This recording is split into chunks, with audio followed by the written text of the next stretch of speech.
প্রশাসনিক চেয়ারে বসা ব্যক্তি, তিনি নরেন্দ্র মোদী হন আর মমতা ব্যানার্জি হন, তাদের কথা বলার মধ্যে অনেক বাধ্যবাধকতা থাকে। সেটা সাধারণ মানুষের ক্ষেত্রে প্রযোজ্য না, আর যেটা বাস্তব সেটাকে সামনে তুলে ধরতে পারেন। যেমন ধরুন, কোনো দেশের প্রধানমন্ত্রী বা প্রাক্তন প্রধানমন্ত্রী প্রয়াত হলে অন্য কোনো দেশের প্রশাসনিক চেয়ারে থাকা ব্যক্তি তার অতীতের কার্যক্রম সম্পর্কে খারাপ কিছু নিয়ে বলেন না। সেই রকম খালেদা জিয়ার মৃত্যুর পরে সেই বিষয়ে শোক পালন করতে গিয়ে তাকে কার্যকলাপ সম্পর্কে ভারতবর্ষের কেন্দ্রীয় স্তরে বা রাজ্য স্তরে কোনো প্রশাসনিক প্রধান বিরূপ কোনো মন্তব্য করেননি।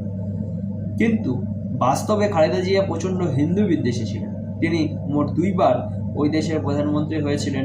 দ্বিতীয়বার 2001 সালে প্রধানমন্ত্রী হওয়ার পর অক্টোবর মাসে সেখানকার হিন্দুদের ওপর ভয়ানক অত্যাচার সংঘটিত হয়েছিল, এবং সেটা সেখানকার সরকারি মদতে।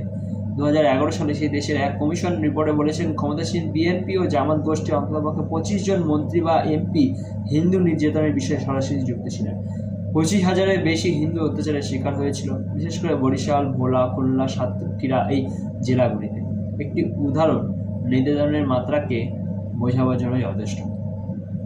জেলায় লালমোহন উপজেলাতে 600-র বেশি মহিলাকে গণধর্ষণ করা হয়েছিল। সবচেয়ে কম বয়সী ছিল 8 বছরের, সবচেয়ে বেশি বয়সী ছিল 70 বছরের। মানে 8 বছরের বাচ্চা হিন্দু মেয়েকেও গণধর্ষণ করা হয়েছিল, 70 বছরের বৃদ্ধা হিন্দু মহিলাকেও গণধর্ষণ করা হয়েছিল।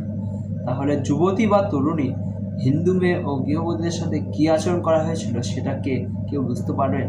অধিকাংশ ঘটনা কি খালেদা জিয়ার সরকার গুজব ও মিথ্যা প্রচার বলে উড়িয়ে দিয়েছিল? অবশ্য এটা শুধু খালেদা জিয়ার ক্ষেত্রে নয়, হিন্দুদের ওপর অত্যাচারের চালনাটা বাংলাদেশের জাতীয় স্বভাব হয়ে গেছে।